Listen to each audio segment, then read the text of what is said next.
Is this the worst Disney theme park? Probably. Opening on the 16th of March 2002 in Marne-la-Vallée, Paris, France, though originally planned for a 1995 opening, which didn't happen due to Disney Paris's initial failure upon opening, Walt Disney Studios Park opened as a second gate to Disneyland Paris, and is themed and focused on going behind the scenes of movie making. Although you enter the park today, you 100% won't think that.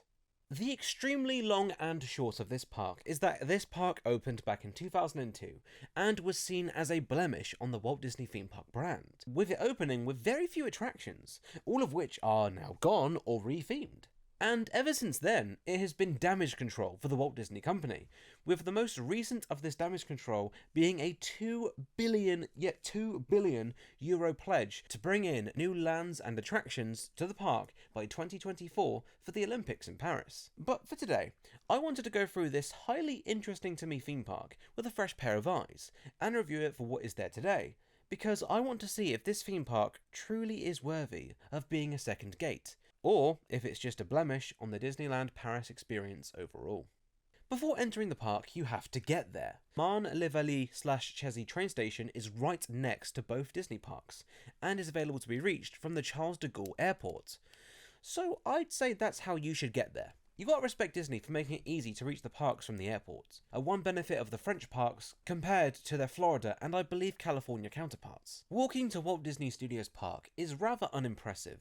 You get a view of the archway typical of a big movie studio, with the logo of Walt Disney Studios on it, giving the impression you are entering a Walt Disney Studios production facility. Just above it as you walk in, you can see the Eiffel Tower, a water tower with no water in it, and some Mickey ears on top, something which I believe is also at the California parks. But anyways, although the first impression isn't impressive, I wouldn't say it's bad. Sometimes you don't need a massive sign. And also, there's plenty of space by the entryway, which is out in the open. So, if you are open to rope dropping this park, which means entering the park when it opens by the way, you are not trapped in a confined space like I was earlier that day at Disneyland Paris. So there's a plus.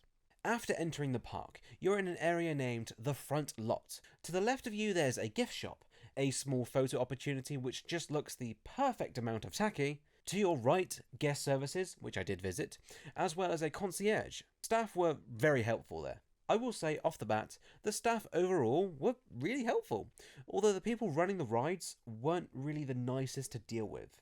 It's a stressful job, so I'm not going to poo-poo them in the slightest. Although I have a very funny story when it comes to a ride later. There's a small fountain with Mickey from Fantasia, which is pretty nice, and it's kind of funny to contrast this small statue with the massive building known as Studio One in front of you. Speaking of, before you enter said Studio of Ones, there are some massive changing signs on both sides of the entrance of rides that are featured in the park. A nice touch, with some pretty damn nice art that I'd actually buy if they were available. Are you listening, Disney? Who am I kidding? Disney's always listening. Although the entrance is small, I'd argue it's quaint. It makes you just want to keep walking and see what's in the massive building in front of you. Studio One is supposed to be themed like a soundstage, one you'd expect to see on a movie lot. The reason for this theme, I'd argue, is because it's cheap. If you promise a cheap theme, such as a soundstage, you don't have to provide much to meet those expectations. Meanwhile, if you promise a park or land that is attempting to transport you into a whole new world, you gotta do a lot more to deliver your promise. Walking through Studio One, which is listed as an attraction, which is hilarious to me, you walk through a dimly lit soundstage, with plenty of facades for shops and dining. I'm torn on this, because it does feel like something a bit different to have a main street in an enclosed building, with cheap but cute looking facades to make you think like you are entering a hot set when you enter each of the stores, but at the exact same time, it's very surface level, and you can feel the budget cuts when walking through Studio One. I only went into the gift shop, and it was a perfectly fine gift shop, but I'd argue there are cooler gift shops out in Disney Village. So to have Studio One listed as an attraction is kinda funny. You don't visit Walt Disney Studios Park to experience a lightly themed soundstage as a front for shops, or am I alone on that? You leave Studio One to a wide and strange-looking view. Trees cover your view for the most part, with the only obvious thing you can see being the Twilight Zone Tower of Terror and a statue of Mickey Mouse and Walt Disney. It really feels like you're trying to cover up for your work more than trying to show it off. So let's walk a bit more in and check out the map. As you can see, this park is tiny. Honestly though, I'm not massively against smaller theme parks. Say you notice a wait time for a ride at the other end of the park. You're there in no time. Sure, being so small means that this is a theming nightmare with next to no land transitions, but as for the hate towards the park's size, I think it's actually a nice thing to have a massive theme park and then have the second gate that's nowhere near as big. I'd argue it makes visiting a theme park for someone who's not massive on crowds a more inviting proposition. It can also be a nice palate cleanser. I say all this, let's see if the park's actually worth all that I am saying. Before we move on to our main themes of negativity and indifference throughout this park, I want to start by tackling what you see right as you walk into the park. The Twilight Zone Tower of Terror. As I wrote this, I was editing my Hollywood Studios review, which this theme park is trying to emulate and replicate. And there, I didn't talk much about the ride compared to others, due to the fact I wanted you to enter it completely blind. I will be comparing the two here, for both good and bad, so expect a comparison between the two versions, spoilers and all that. Before we enter the ride, there's a small piece of land in front which I believe is made to contrast with the scary tower before us. So this is part of the production courtyard area. But all that's here are facades that hide tables to sit on for food stands, which, by the way, are very cool. The food stalls around this area serve food from a variety of countries. Like, you can get a taste of Greece or Spain through a small condensed menu. A bit like Epcot's World Showcase, but massively downgraded. And I like it. It's a nice touch. Prices are a joke, of course, but it's still nice. The theming itself... let's move on. For context, the Twilight Zone is an anthology series that originally ran from 1959 to 1964, though there were other series and a movie after that. And the premise of the show is that every episode would follow ordinary people going through surreal or unusual events, which can be described as them entering the Twilight Zone. And most episodes are ended with a moral or message. Although I haven't watched too many episodes, the craft and passion behind each episode is sublime, with the creator, Rod Serling, hosting each episode, being a nice touch. He really had a stage presence I only wish I could have.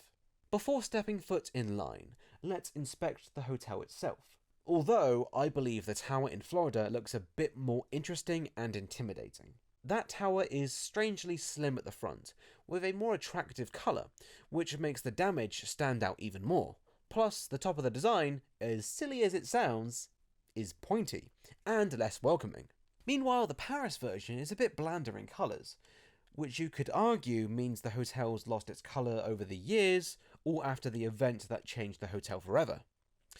The sign for the ride and hotel is nowhere near as interesting in Paris, but at the same time, I really like the touch that with this tower hotel, instead of having an entire section of the hotel being missing like in Florida, here only a part of the hotel is ripped away from us. You can see a lot more damage round the point of impact. The damage in Florida looks like a natural disaster hit the front of the hotel. Meanwhile here, it looks like something almost supernatural hit the hotel. As you walk past a sign that reads Hollywood Tower Hotel, but can read the sign's actual sign in a very cool but simple effect, we enter an outdoor queue area. Although the theming is light here, you can hear distant, heavily reverbed jazz music from the 30s. It's a creepy vibe, and there's some light theming, like I said. You have, of course, the tower looming above you, but you also have some dark, weathered trees and plants around you. All of the grass and leaves are a dark green, as well as the area surrounding the queue being slightly... off. There are cracks everywhere, and moss growing around parts of the queue. We enter a hotel lobby, one which you don't get to explore much of unlike the Florida counterpart, But we still have a creepy scene. There's some damage to the wall in front of you as you enter the hotel lobby. There's a game of cards that's unfinished. There are cobwebs all over everything. And overall, this lobby is beautifully themed. I love this vibe so much. So much so, I bought this shirt based on the attraction. Although the shirt's rather long, and yet this is a small medium. Something I have never seen on a shirt before. Did I grab a woman's shirt? I think this was the only shirt they had, so that's just how it's styled, but I don't know. Once you reach the end of this queue, you are told to wait for a door to open. I noticed more damage to the roof. It makes you wonder what happened to this hotel. We are ushered into a library, and the lights go out, and at the same time, a small TV in the corner of the room turns on. Rod Serling, the host of the original series, appears on the screen. He actually passed away in 1975, so using a mix of digital composition, reusing footage, and an impersonation voice actor, he was brought back to life for this attraction. Not sure how I feel about bringing people back from the dead like this, but if there's ever a time to maybe accept it, it's horror when the person loved said horror. Hollywood, 1939. It was a stormy night at the Hollywood Tower Hotel when a group of people entered an elevator that doesn't seem to be visible from the Tower Hotel we entered. Lightning hit the tower, sending them to the Twilight Zone. We are invited to enter a service elevator to take a trip to the Twilight Zone. What caught me off guard here is that this is the exact same pre-show the Florida counterpart has. Well, not exactly. So, it was in English with French subtitles, but I have seen footage online of it being French dubbed, so I'm not sure when this change happened. The opening is chilling, and sets the scene perfectly for the ride you're going to go on. The library is lightly themed, not much to comment on here, but considering you're only in the room with the lights on for 20 seconds at most, I can't get too aggy at that. What clicked with me this time with the pre-show is that all the staff are still here. I wonder if, in story, they know they are leading you to your almost death by letting you enter the Twilight Zone. I don't know. Something to think about, maybe. We then enter what feels like a boiler room. We are in the back of the Hollywood Tower Hotel, a place only for employees, and the vibe in this room is immaculate. There are some wicked looking props. I noticed a leaky pipe with running water. There's some dark coloured lighting from the floor to contrast with the darker blue lighting above us. Speaking of, if you look up, you see many sets of stairs, going up levels of the lift we are about to go on. The music here now has been replaced with an uneasy ambience. I was so excited to see what this ride can do compared to my favourite ride in the world over at Florida.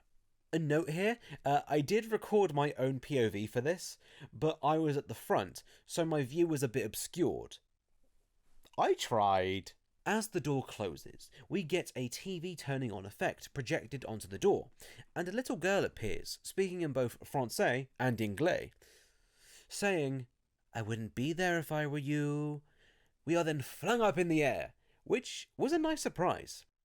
At no point does this ride feel like it moves into position. It's show scene, then scare, which I really appreciated pacing-wise. We drop down, and the doors open up to a mirror, where the girl appears, once again saying, "I can't see you.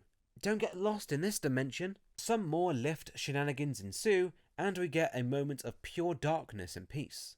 Stars illuminate the room, making it feel like we are drifting through space. The lights fade as we are back in the hotel. The girl appears, once again, though very far away.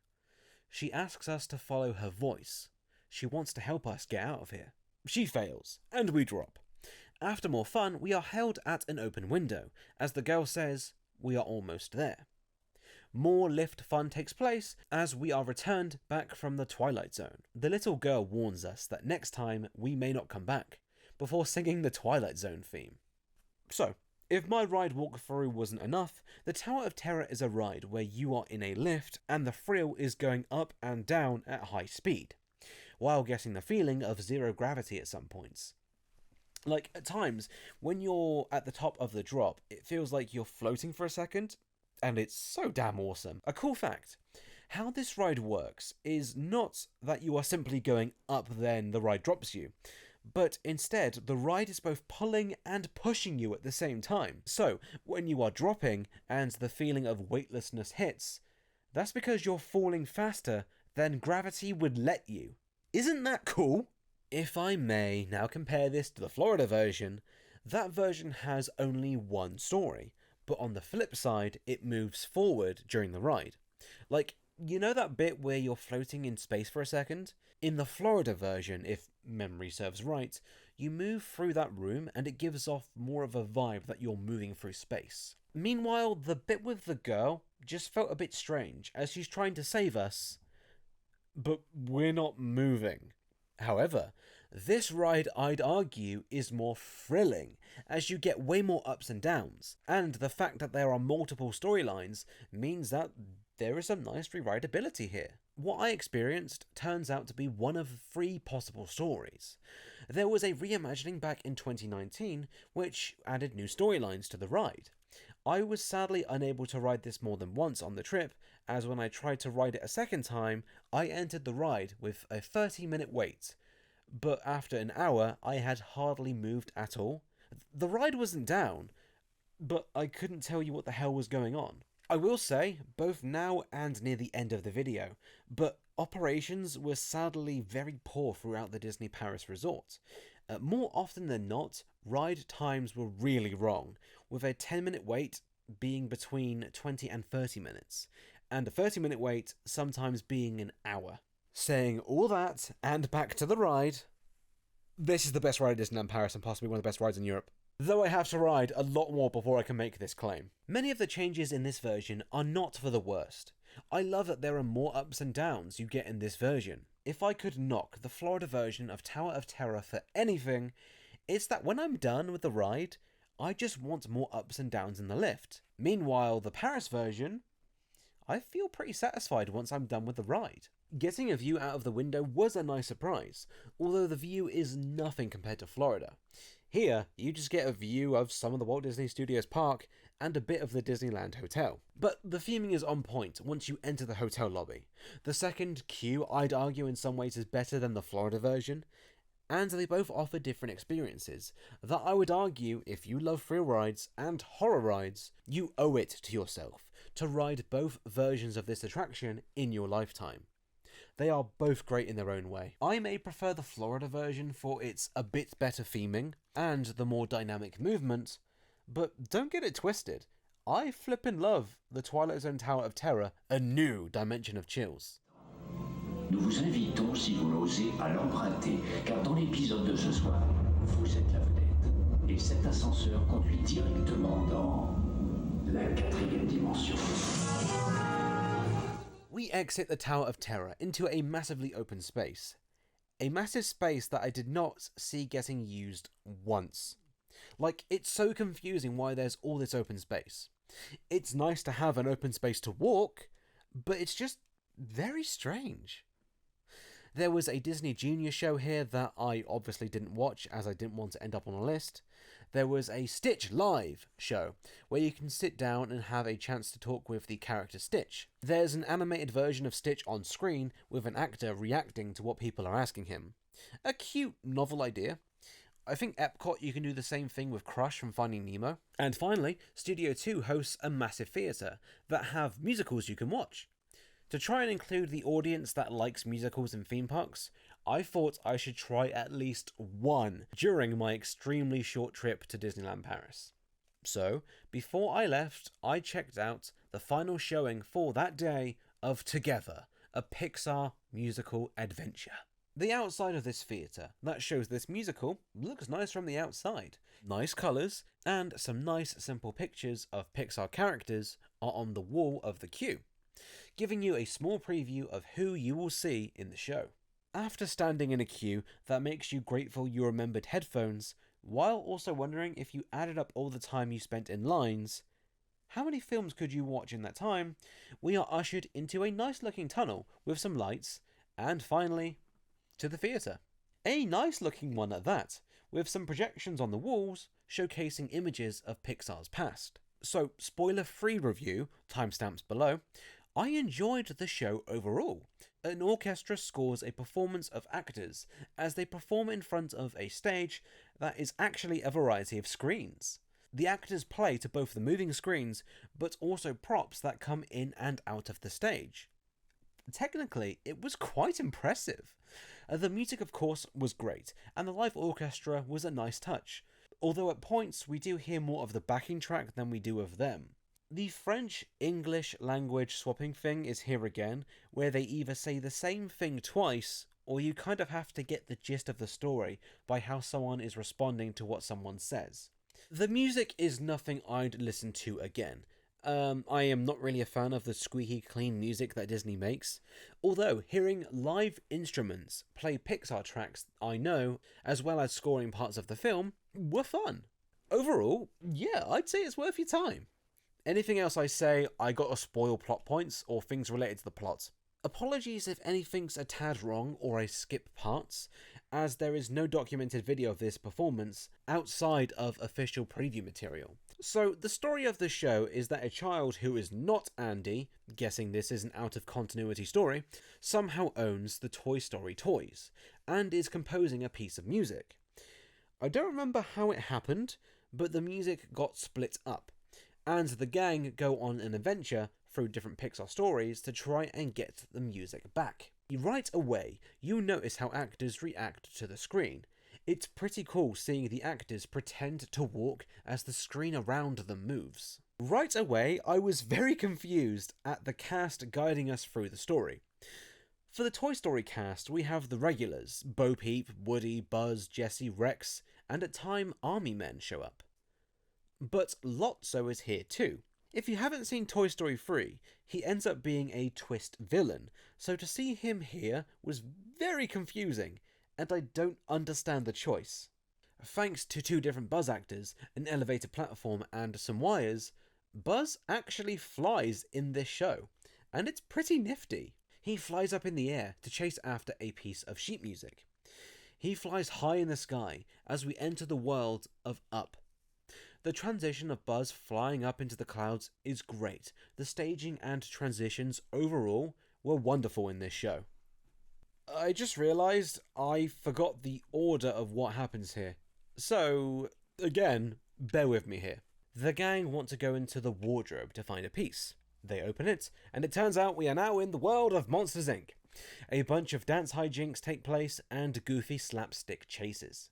I believe after that we got the Finding Nemo section, the best section I would argue, as we got a mix of puppet actors, dancers, and alternative angles. There's a bit where the dancers are on the floor and we get to see above them. Thought that was pretty nifty. Then we get a Coco section. It was visually very pleasing, and having a massive float drive onto the stage was a pleasant surprise. Throughout all this, members of the cast have been retrieving parts of the music until we have the full score again. The gang all reunite with the pieces of the music. They say how they have pieces of themselves now in the music. The kid performs his music, which... all of the kids, including himself as the conductor, were like 12. So those are some talented mofos. All of the Toy Story characters then bust a musical number, and we are done. Like I said, I enjoyed it. The music is something I would never listen to again. It's very impressive technically, and why was I not learning to compose and write music when I was 12? Instead, I was playing Mass Effect 2 and Naruto Storm 2. No regrets.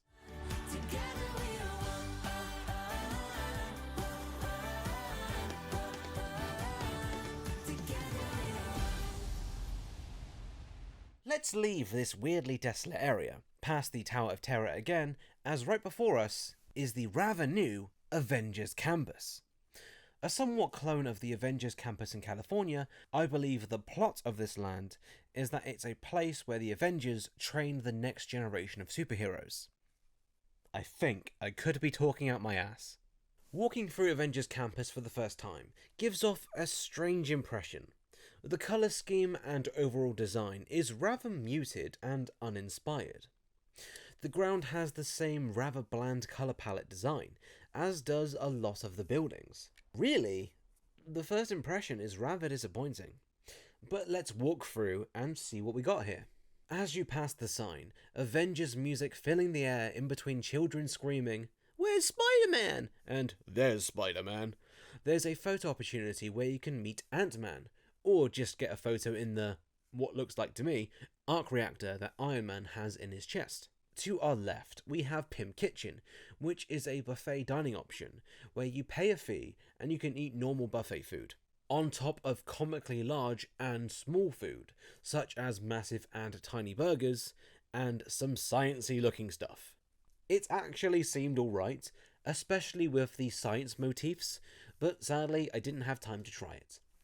To the right of us we have the attraction Spider-Man W.E.B Adventure, where Spider-Man can sometimes stand on the roof of the building, waving down at guests as they pass. From there we pass some toilets and a water filling station, which, by the way, there was a point where I was struggling to find a toilet when waiting for a premiere access time, so if you see a toilet and you need to go, flipping use it. Past that to our left we have another eatery, Stark Factory, which serves pizza and pasta, and has a pretty cool Hulkbuster Iron Man costume in the restaurant. The star attraction is next in this land, Avengers Flight Force, with a Quinjet on an elevated platform next to the big, rather bland show building. Characters like Captain Marvel, I noticed, can stand up by the jet and wave at people as they pass. A show also takes place near here, where people of Wakanda do a performance. I believe it's musical based, but I only passed it. I never stopped to give it a proper look, as I was too busy rewriting Flight Force for this video. Moving past Flight Force, there's a big ass giant building named Hero Training. This is where you can get a virtual line to meet characters like Spider-Man. One cool thing I heard is that you can say what language you speak before you meet them, and the actors will speak in the language you said. Very cool. I am jealous of anyone who can speak multiple languages, man. And it seemed most cast members spoke both languages to some level. It's truly impressive. Hope they get paid enough. Past the training building, the theming starts to dissipate a bit. We have a food cart and a diner, which seems a bit out of place, and then that's it. It's a small condensed area, which always seemed to be busy due to the lack of space more than the amount of people that are actually there. The overall design has a few high points, like the Quinjet and that arc reactor by the entrance, but I never really enjoyed walking through Avengers Campus. The walkways are pretty small, and the colours and buildings are very unappealing to look at. If the California version of this land is anything like this, I bet my review will be the same. Let's talk attractions, starting with the character I have a childhood attachment to, Spiderman.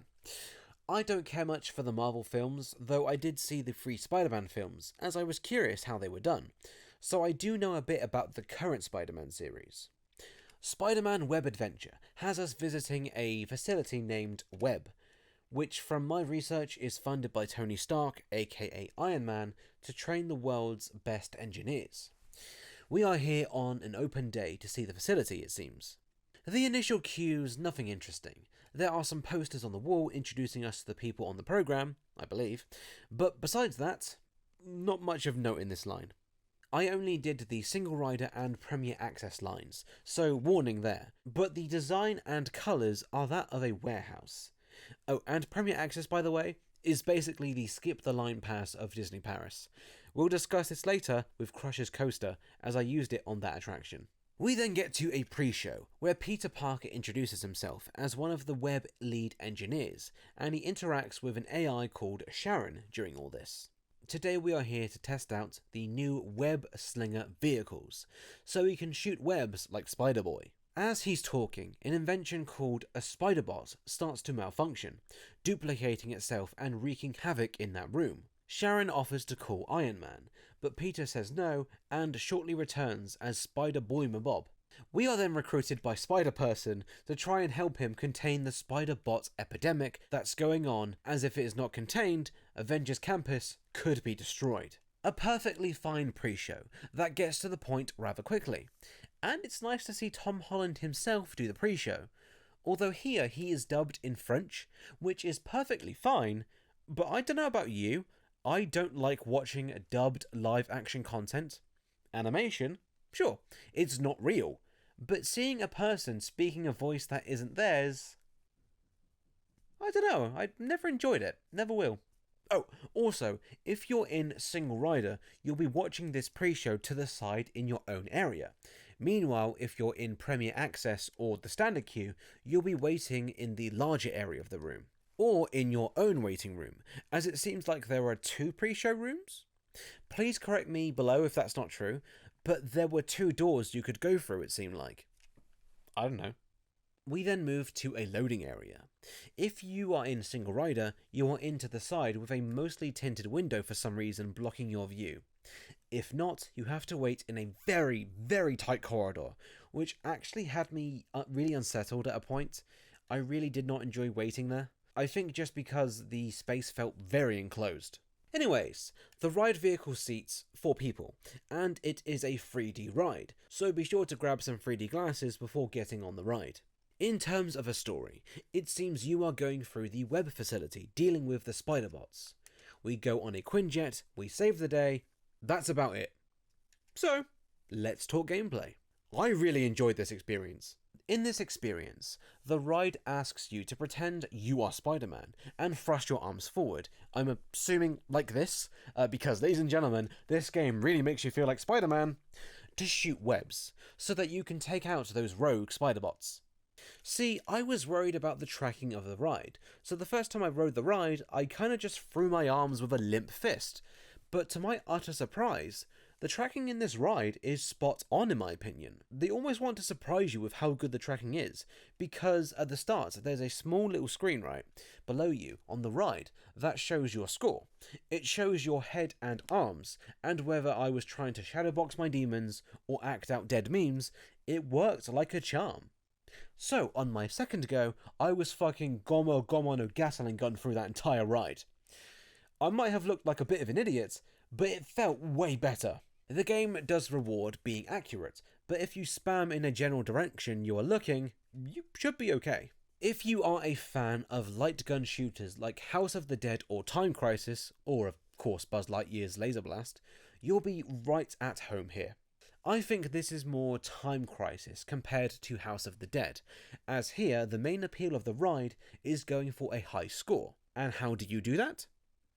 Going for high value targets or multi-kills. If you take a quick glance at your score, below it you can see a bunch of different types of spiders that you can get. My gamer brain instantly kicked in, and I thought, alright, the ones near the end and edge are high value.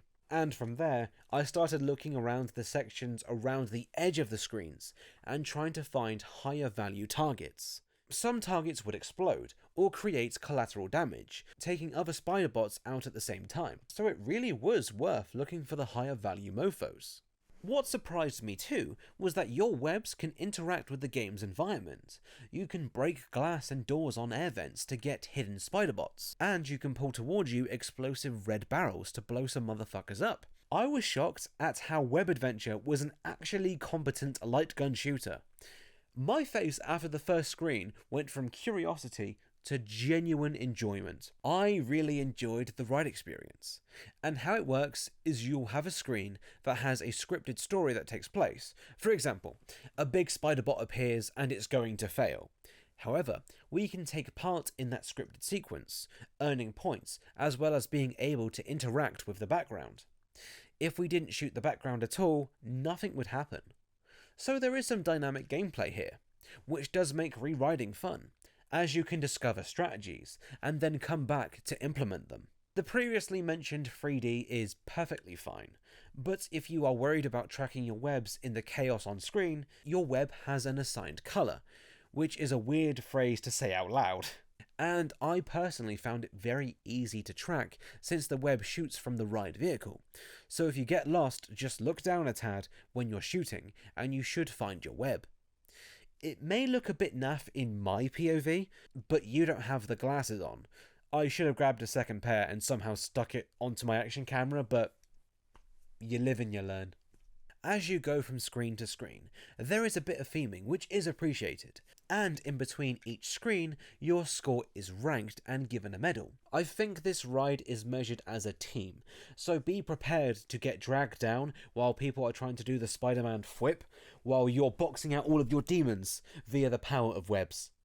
Spidey is talking to you as you go throughout the ride, and the AI voice is talking in English, so pathetic foreigners like myself get what is going on.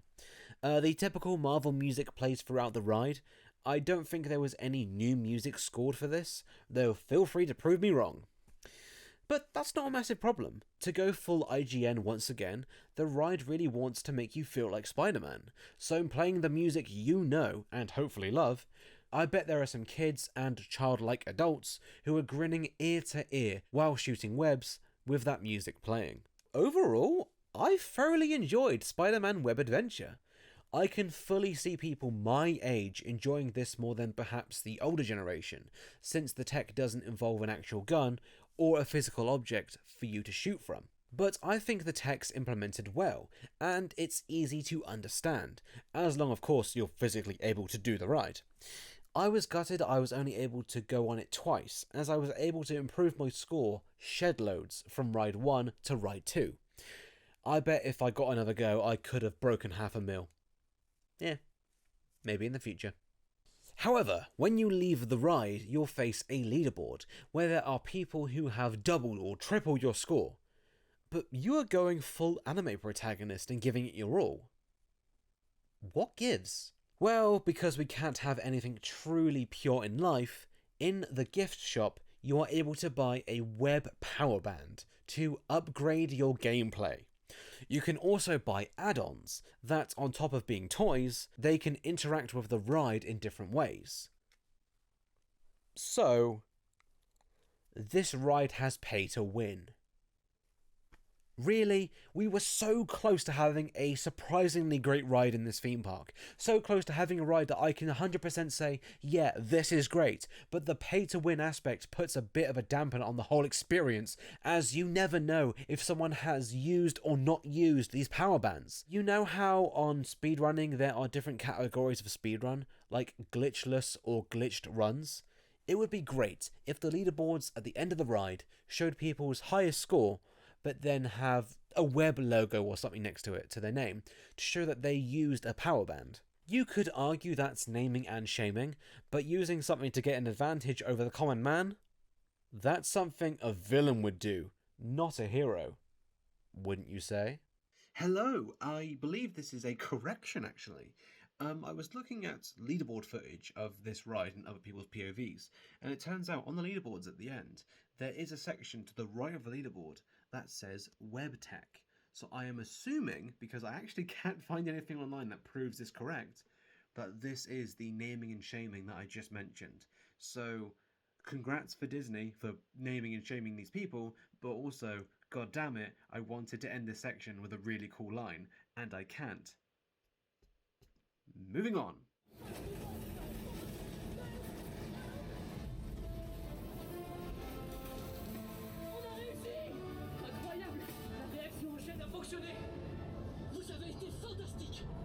We pass through the gift shop, grumbling at the power bands, and move on to the other attraction in Avengers Campus, Avengers Flight Force.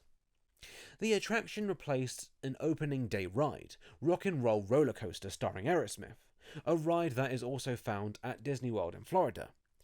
This ride lasted for 17 years, which is probably the longest running attraction in this park. I never got to experience this version of the attraction. However, the ride is simply a reskin.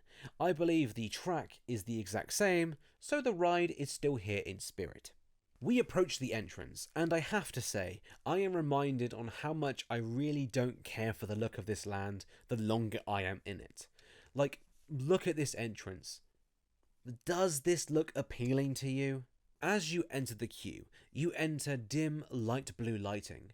Whenever I walked through this ride, I didn't wait super long, so I didn't get much of the story, though I briefly did get to see an Iron Man animatronic, which did look impressive, but sadly we were pushed right past it to the loading area. What's strange is that we wait for a door to open before entering a room with Iron Man in it.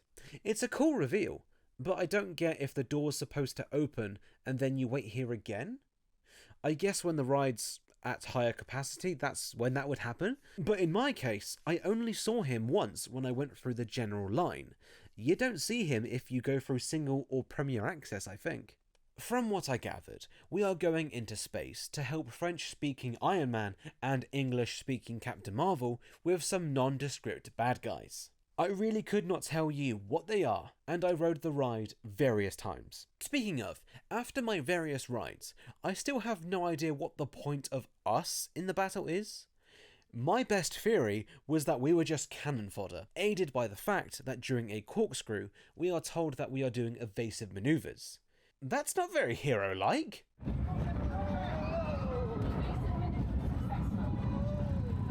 You know what I did notice while waiting at one point though? The safety spiel voice was Irish. I don't know why that threw me off, but it did. And now that I have said it, hopefully it slightly bothers you too.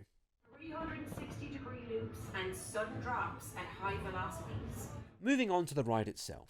The vehicles are well themed, fitting the Iron Man aesthetic, with an arc reactor at the front, and there's enough room to put a backpack by your feet, while you can rest your feet on the small arch in front of the vehicle, where the wheels presumably are. However, I must say, the seats were not the nicest.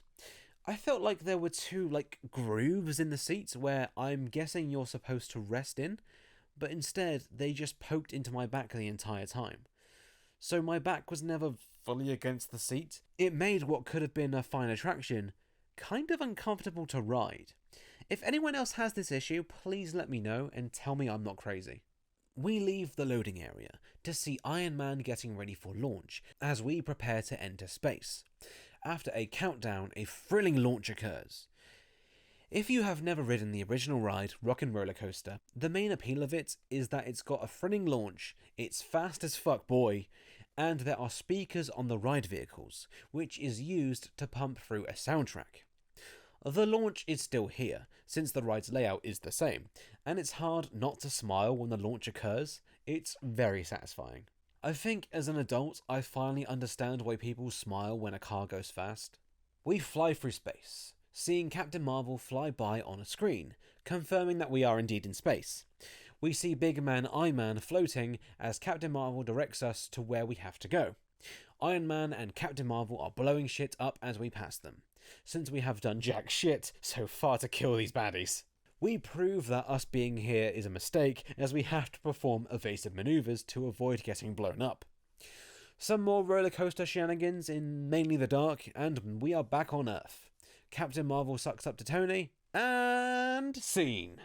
Where you sit on a roller coaster matters for your experience. So much so that a thesis by Kelsey Lubatek goes into depth regarding this fact.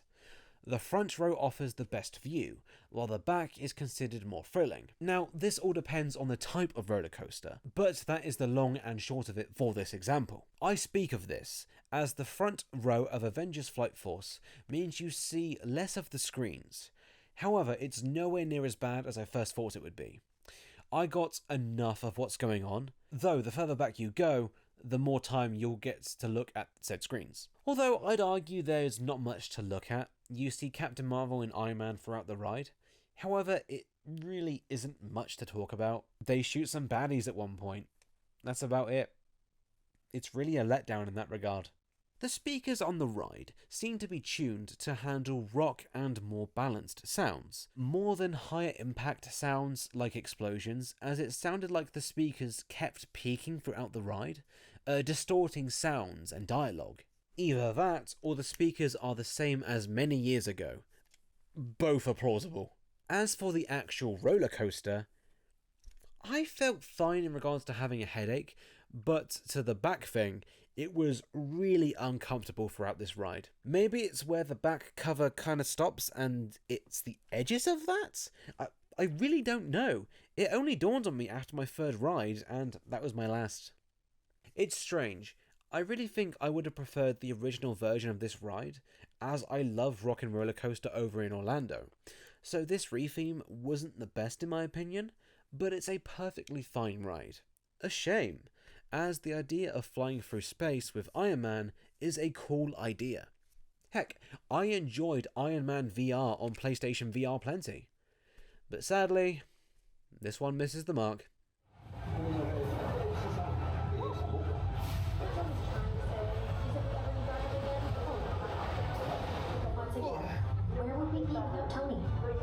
From Avengers Campus and past the diner, you can walk around the perimeter of the park if you want, like, a shortcut around the back to avoid crowds. This is currently where building is taking place on the expansion I mentioned at the start of the video, but it's really visually unpleasing, so I'd argue you shouldn't. So let's head back to the centre, and head to the Toon Studio section of the park. The logo for this area is actually pretty cute. It's Sorcerer Mickey pointing at his sorcerer's hat, which has Peter Pan, Wendy and Tinkerbell flying above it. It's nothing groundbreaking, but it's cute, and it reminds me of the older Disney Hollywood studios with that sorcerer's hat. Sadly, you don't really know if you're entering the land, as the sign, I'd argue, somewhat blends in with the mise-en-scène of this area. Yes, there's a unique sign, but it is at the same height as these 30th anniversary signs, and the sign with an advert for Elemental. I don't know. If it was a bit bigger, I wouldn't be saying this, but equally, it's kinda cute.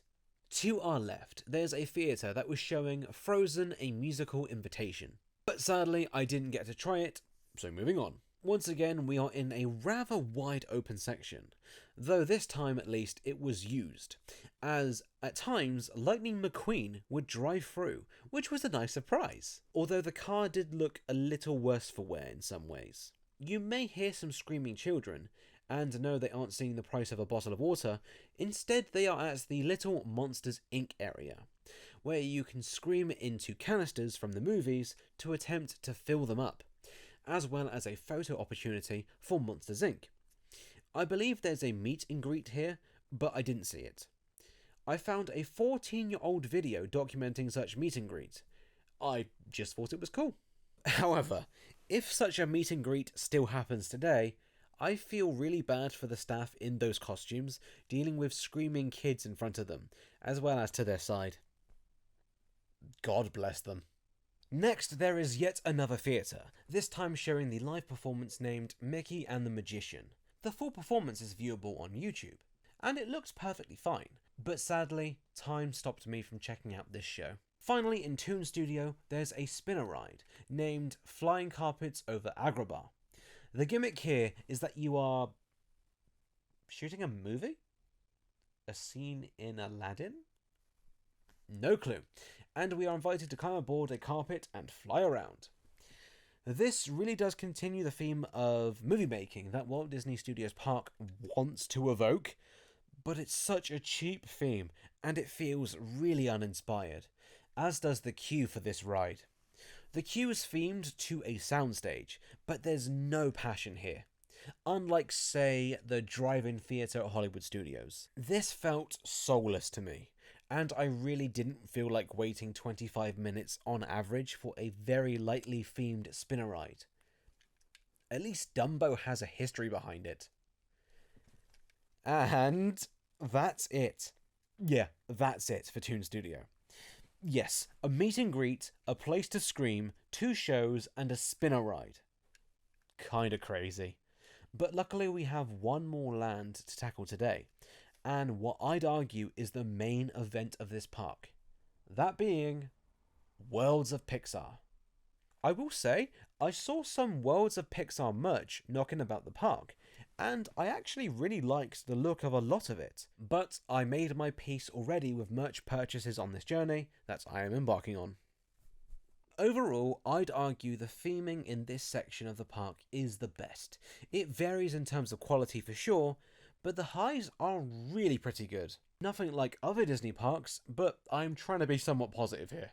Let's get the big boy out of the way. The ride that for some reason always has an hour to a 2-hour wait on any given day.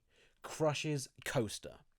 I tried to fight back the urge to open up the wallet, but to ride this ride in the time I had in this park, I had to bust out the credit card and purchase Premier Access. It's pretty simple.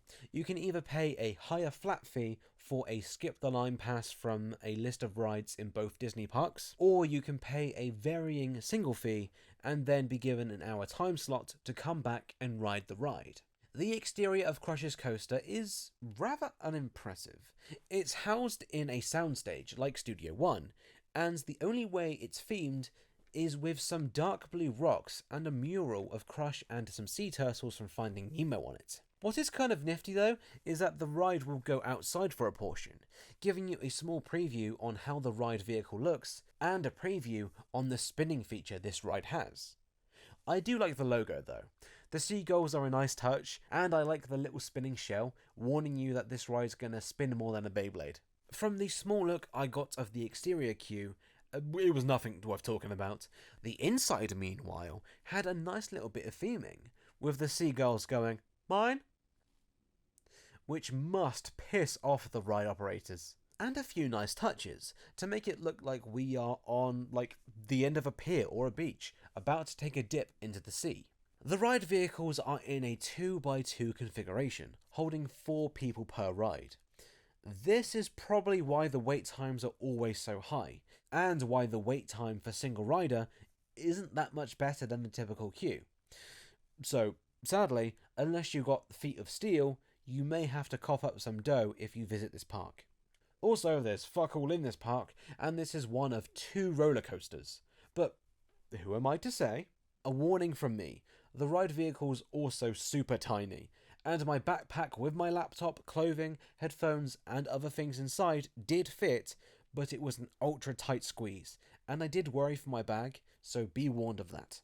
Oh, and if it isn't obvious already, the ride spins. So the plot of Crush's Coaster is that we are getting a tour of the East Australian Current, with appearances from friendly and unfriendly faces from the Finding Nemo movie. I did film a POV, but let's just say it's not a POV-worthy ride. We go up a small lift hill, and are instantly thrown outside, giving us one last preview of the shore, or in this case, people standing and wondering why the wait time is so high. Before being thrust underwater, we meet Nemo and, what's his name? Squirt? Am I going to get age restricted if I say that? They talk, and say we are surfing the East Australian Current.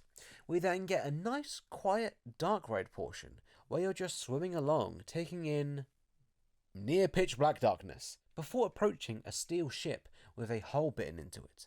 There's a projection of 3 sharks to our side, hitting us with the titular fish our friends not food line from the movie. Sadly, my ride broke down here, but let's act like that didn't happen. We go up a lift hill, passing a very, very close Bruce animatronic, which looks really rad. From there we have the best portion of the ride. The roller coaster track isn't the most complex, but spinning rides allow you to take tighter corners and have them feel smooth. And I really enjoyed this section. Sadly, it's in near pitch black, so I can't recount the ride through mine or other people's POVs online. However, I remember there was a portion where the track smoothly moves in like a squiggle, as if it was trying to emulate a fish swimming. I found that really cool, and it was a nice touch.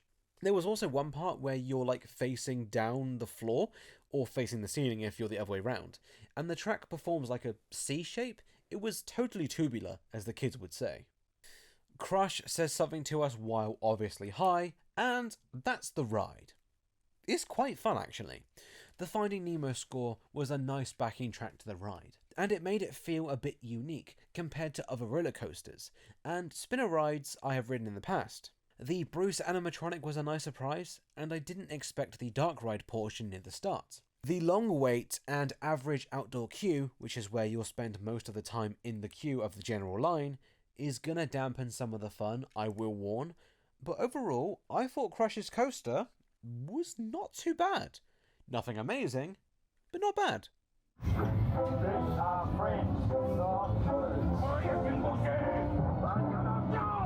From Finding Nemo to Cars, the film franchise that makes me ask way too many questions that don't matter, and that people have already tried to answer. We have here an extremely tiny Cars land. Well, basically an attraction named Cars, Quatre, Roues, Rallye, that has a bit of theming outside of it. Funnily enough, there's another Cars attraction in this theme park, but it's a bit of a walk away. The outside theming's actually kinda nice for the pitiful amount of space it takes up. Mater's, Luigi's, and a sign reading "Eat" that is pointing at a brick wall. I tried to take a bite, but a staff member kept giving me a funny look, so I stopped trying. It was either because of that, or because I'm British. Both are applicable. The queue looks perfectly cromulent, and Mater and Lightning McQueen stare at you while you ride. But sadly, this ride is something I have ridden before, and it was very uninviting. So, this ride system is the same used as Alien Swirling Saucers, which I rode at Hollywood Studios. The ride system is you're spinning on a circle, but then you move from one circle to another. Do that over and over until the ride is over. It's ironic, as off-ride it looks very slow, but actually on-ride you're getting flung around like you're in the ring with Ivan Drago. One positive I will say is that the music is nowhere near egregious as the Alien ride. It just sounded like your typical fairground BS. However, look how they show a ride vehicle isn't working. They just cover it up with no fanfare. Like, at least with the Alien ride I mentioned, if a vehicle is out of commission, the Alien is just kind of driving around by themselves and it looks kind of funny. But here, it looks like the poor car's been written off. Poor guy. I bet under that sheet, he ain't smiling no more.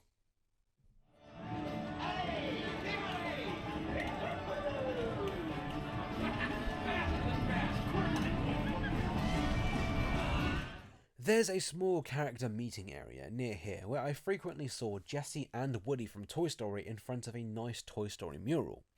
I saw some kids dressed as Toy Story characters interacting with Jessie and Woody, and although I may not care for character meet and greets, that shit's just so cute.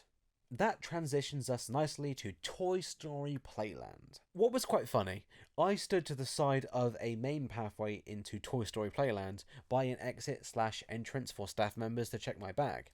I looked down, looked up, and a frickin' Toy Story soldier was staring right into my soul, waiting for a salute. A, scariest thing I have had happen to me in years. B, of course I saluted him. I support our troops. There are some nice figures to our left of some Toy Story characters, all gesturing in some way towards the grand visual of Buzz Lightyear looking smug as hell. We also get a nice preview of the Toy Soldier drop ride. More on that in a bizzle. The Toy Story Playland logo is nothing super special, but I like it. It's simple. Buzz is looking smug and the Toy Story logo is weathered so much that you can hardly see it properly. Perfection. Although if you look left, you get a very bland, unthemed walkway to get to the Tower of Terror. If you angle your camera just right, you can get some cool shots of Buzz and the Tower of Terror in the same image. In a park with pretty terrible sightlines, that's a pretty nice parallel to have in an image. So let's appreciate that for a moment. Toy Story Playland was originally an exclusive land to this park for a year, before a version opened a year later in Hong Kong Disneyland. Now, there are various Toy Story lands around the world, but this is the original, so let's go in and take a look. The gimmick here is that you are being shrunk down to the size of a toy, proven by the fact that army men are walking around with you, and that characters like Buzz tower above you. I did mention you can meet Jessie and Woody a few moments ago, but let's ignore that for now. I like the idea, and there's some nice touches. Connects are used to form things like barriers, fairy lights fill the dark night with illumination, and the colours are somewhat dim and pleasing, and the big Pixar ball is pretty cool too. But it does feel somewhat cheap. It's hard to put my finger on it, but as I walk through here versus Toy Story Land in Orlando, I don't know, I get a feeling of cheapness. Maybe because it feels so small? It's really hard to say. The alternative entrance to the area has a nice welcome sign with those joined together monkey toys, and there's a nice photo opportunity with Rex there too, so I don't know, let's review the attractions and see if they can help pick up my spirits a little bit. To begin with, Toy Soldier Parachute Drop. It's kind of funny how slow this ride goes up and down, like there is no thrill to it whatsoever. It does give you a look into construction if you're a vlogger who is looking for any bricks that have moved in the last week. So maybe in like 10 years, the view you'll get is nice. But for now, nah. Slinky-Dog Zig-Zag Spin is nearby, a flat spinner ride with the titular Slinky-Dog being your guide on this rounded journey. Not much to say here, look at him go. He's so happy. Finally, we have RC Racer. This one I can talk about for more than a sentence, so bear with me. A nice touch, yes I see that a lot, as you enter the queue is that the walkway is Scalextrics themed. I thought that was proper cool, but as I type and will eventually speak this line, the RC car from Toy Story doesn't need a Scalextrics track to work. Heck, he drove on the road in the first Toy Story. I swear. Not that it matters much, the theming is still really cool. The trees and bushes were nice too. No further comment at this time regarding this opinion. What I will comment on is the Dynaco petrol station. I thought this was from the Cars franchise, but from some googling, it turns out it originated from Toy Story. So, you learned something from this video. Unless you didn't. RC Racer is a ride where, well, you go back and forth on a curved track to achieve the feeling of weightlessness. And it is indeed pretty fun. But the ride is super duper short. And this was probably the worst example of operations in the entire park. I had a 15-minute wait and ended up waiting for 1 hour. Single rider, I'd personally highly advise against this ride. It was painful being so close yet so far for so long while waiting. So, after reviewing the attractions, maybe I am just not the target audience for Toy Story Playland. I can respect that. But this land does feel rather lacking. The rides feel pretty cheap, minus RC Racer, with not much theming, but just enough that you know it's Toy Story. Luckily, next door at Disneyland Paris, there's the Buzz Lightyear Laser Blast ride, so at least there's that, but I feel like this land just needs one more ride, a proper e-ticket ride. You could argue RC Racer is that, then I would counter you, build 2 of them. That way you could double the amount of people that go on the ride, then every ride in this land would have proper short wait times.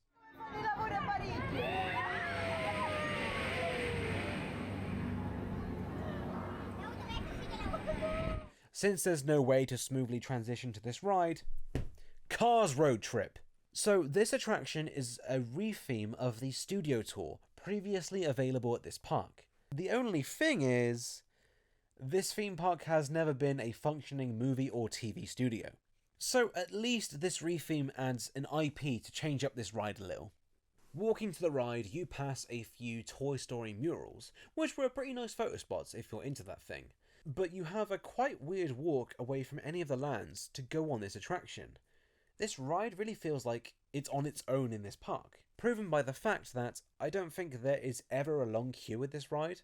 Whenever I inspected the queue, there was never more than a 5-minute wait. You would see people leaving as people were coming in, which is, I guess, good for traffic flow. The queue is nothing fancy, just a bunch of railings. People will go over and under when the queue is dead. Although the posters along the building wall were fine, and I like the touch of the lights. Look at them. That's just cute. Looking at the map, the route looks pretty short, and for a bit of fun, let's look at the description of the sites we are going to see on this tour via the Disneyland Paris website, and see if their advertising holds up to scrutiny. The tour is hosted by Sally, aka the car with a tramp stamp, and Cruz Ramirez, aka the car from the Cars film I have yet to see. Once again, the cast here are talking with multiple languages, Sally speaking in en français, and Cruz speaking in good old Britannia. I don't know why on this attraction more than anything else, but the language difference thing is really funny and uncanny to me. It gives off that vibe of when an interviewer is interviewing someone who speaks another language, yet they are following a script. One will talk, and the other just kind of does a blind stare. Obvious that they have no idea what the other person is saying, but they are just waiting for their turn to talk. I've never seen Mater's art. What's it like? Yes, I am acting as if these cars are really giving us a tour right now. What of it? The tour starts in an almost perfect way. The two cars are talking as we pass a spanner, which, fun fact, the word spanner is an insult in the UK. The conversation is cut short as Cruz, the English-speaking one, notices a giant lug nut up ahead, which has Lightning McQueen, Guido and Luigi there, not moving at all, apart from Lightning McQueen's eyes. On the screen, in each of the trams, is a map, I am guessing of the tour we are going on, and some royalty-free rock music plays as we move on. And then it just stops.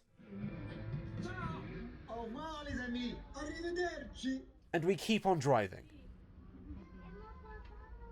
We are in for a ride, that is for sure.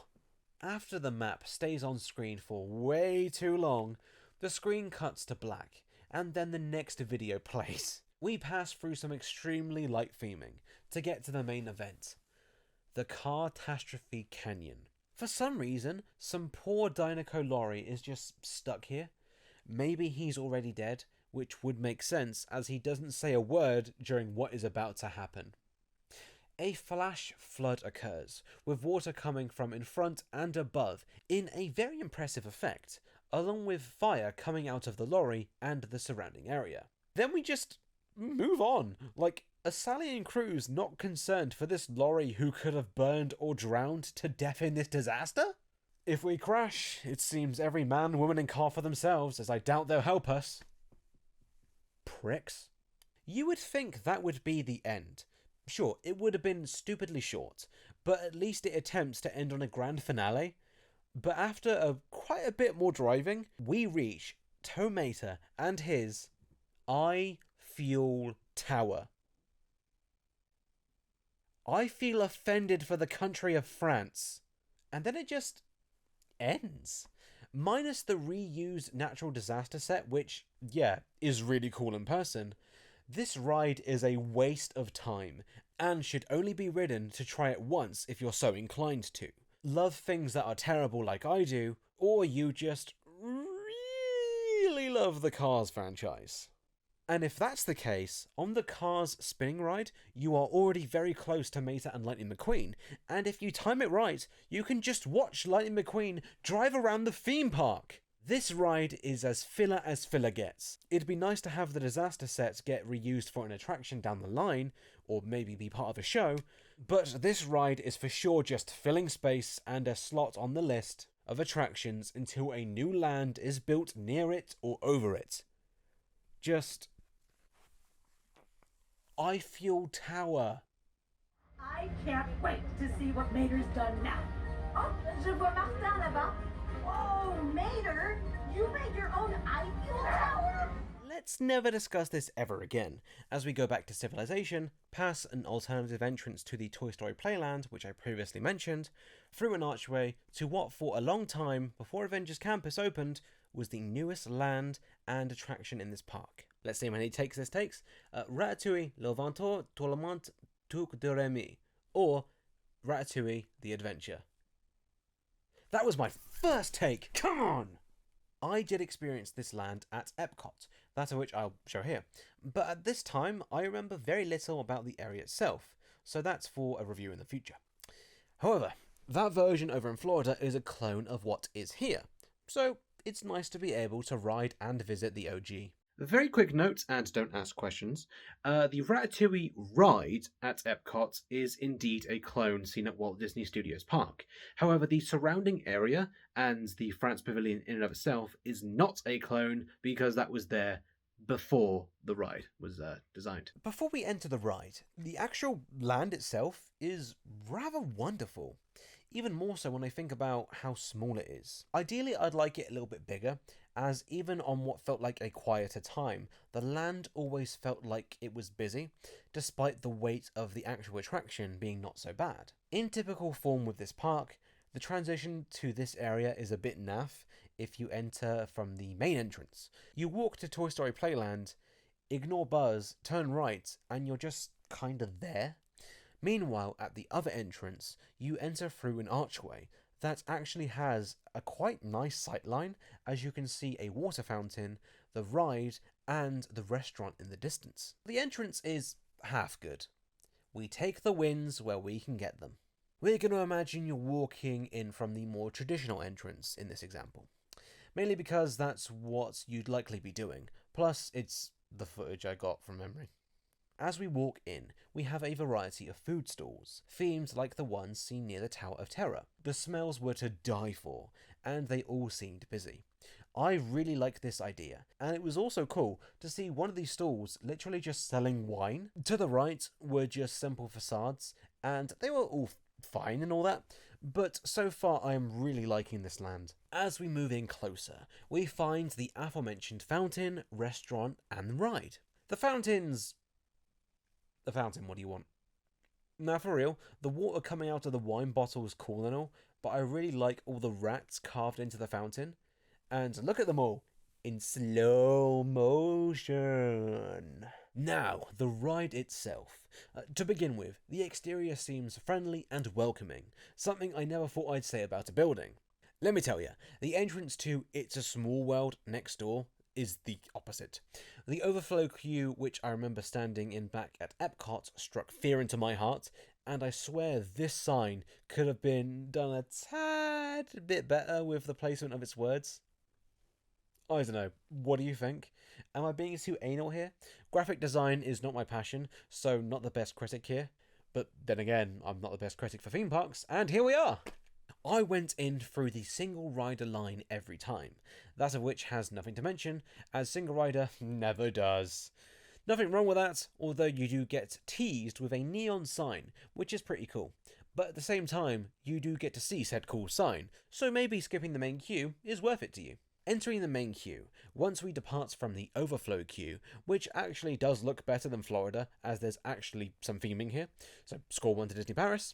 At last, once we leave France, we enter France, but on a rooftop above Restaurant Gustos. What's cool is that the sign's dynamic, and every now and then, the sign will come alive, and Gusteau will talk to us. A very cool feature. The vibe is of a dark night, and it's actually really relaxing. It's a rare case where you might not be hyped once you get on a ride, but instead, maybe you're a bit more subdued than normal. A different feeling for a theme park, but I dig it. The loading area continues the roof theme, and we see our ride vehicles. A rat. We ride on a rat. My life has been leading up to this moment. This ride is a trackless dark ride, meaning the floor is just black with no distinct rails or paths to be seen. What this does is that when you're waiting for the ride, you get to see people get on and go, and you get to see the vehicles drive around all in different directions before entering one of 2 entrances. Pretty neat. We begin as the ghost chef, Chef Gusteau, joins Remy, the protagonist of Ratatouille, on a roof. Remy's pondering what food to cook. As the duo work out the dish, take a guess at what it is, Remy, as well as us, fall through a window into the kitchen below. The motion felt non-existent as we fell. It was a really strange feeling, falling from what I imagine is a super tall height, and having next to no motion whatsoever. Shenanigans ensue, which I can't lie, really didn't care for and was bored, worried for the ride ahead. My worries were squashed in the next room for the time being. We follow Remy into what looks like the food storage room, where we can go down one of a few paths to get different views of the room. All of the food looked to scale if we were a rat, and Remy and his brother, I think I haven't seen the film in years, can be seen in what looks like to be a fridge, talking. The ginger guy, who probably shouldn't be a chef, tries to protect us in the next area by brushing us away from the head chef, brushing us under the oven accidentally. Well, you'd hope accidentally. Otherwise, he nearly caused a mass raticide as the oven above us turns on and we scurry away to our next scene. The big broom was a cool touch though. So the screens have been fine, I guess, but what I didn't like was how far away you were. If you simply looked somewhat down from nearly every screen thus far, you would just see the floor. It was really immersion breaking. Plus, the lack of motion in these scenes makes the screen sections overall just really boring. Anywho, we scurry into the restaurant, where we obviously get noticed. We hightail Ha! It's out into the walls, and what's kind of cool here is that the group you started the ride with splits up as we each enter our own zones. Yeah, I'm sure we are all watching the same thing that's about to happen, but splitting up is cool and makes the ride feel more dynamic, and the screens here actually filled my peripheral vision, so my previous complaints about seeing the floor in front of me are not valid here. We make our way through the vents, trying to escape our pursuer. The pursuer takes part in a Jackass homage as we move on to a pretty cool scene, where we see a bunch of rats cooking. Watching it back, there's a lot to look at and take in on multiple rides. For example, I just noticed on review of the footage, there's a rat who has the gains I wish I had, tenderizing a steak. That's cute, come on man. A cork is popped, and that's not a euphemism, which moves us into the final scene, where all the rats are celebrating a job well done. Remy wishes us well as the larger rat displays his addiction to food, which he needs to see a shrink for, as they both run off. The ghost of that chef from before appears, and we arrive at a drop-off point. The ride technology for sure is impressive, smooth and seamless, and there's some bright spots to be had in this ride, such as the cooler section with all the prop food, but overall, Ratatouille the ride is pretty average for me. I don't leave the ride disliking, rather I leave wondering what my feelings toward the ride actually are. As I write this and speak to you now, I can't tell if I like it or not, so let's just say cromulent. That's it!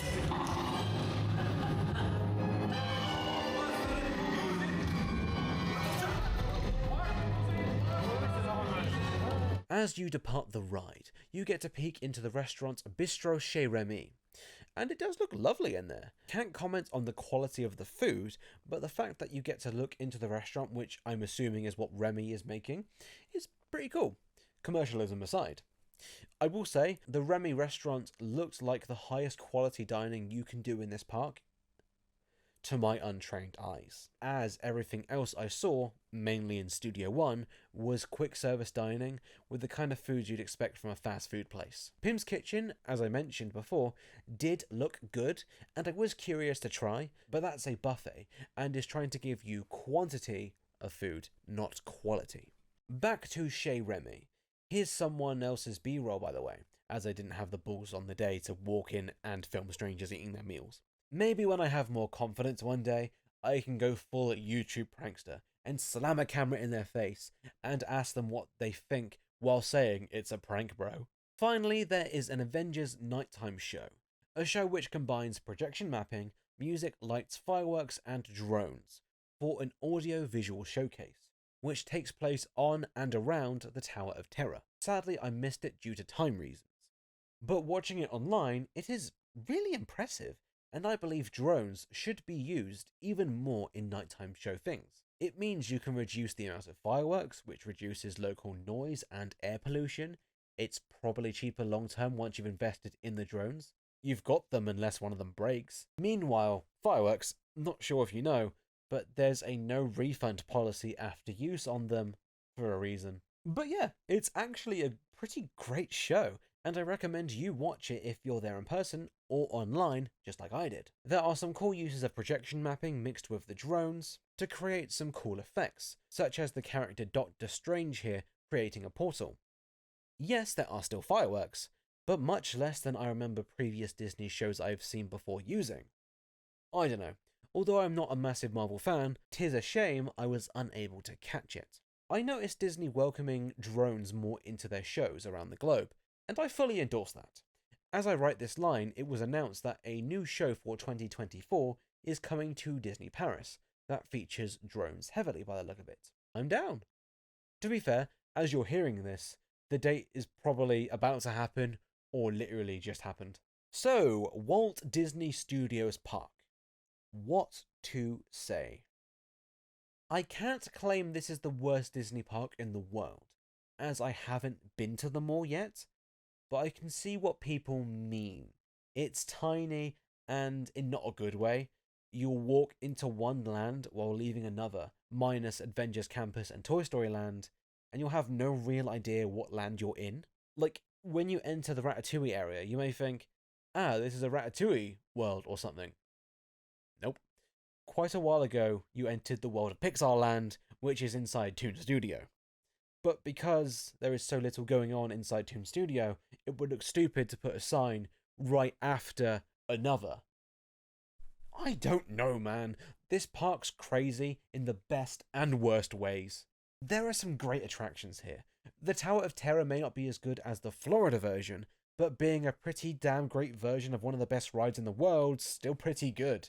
I surprisingly enjoyed the Spiderman attraction. I could see myself playing that more and trying to get a high score to fulfill my own self-worth. And Crush's Coaster ain't half bad. But saying that, Crush's Coaster's wait is always way longer than it should be.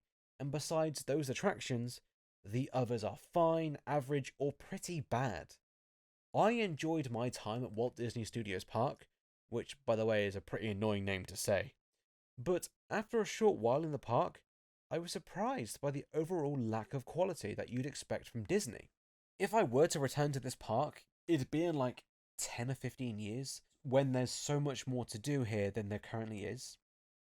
I can imagine people using Disneyland Paris as their regular spot to hang out or to go to after work, but I really don't see the point of this park. I only viewed one show, so I can only comment on that show, but there weren't many more for me to sample, and the only time anything dynamic happened when walking around the park was Lightning McQueen.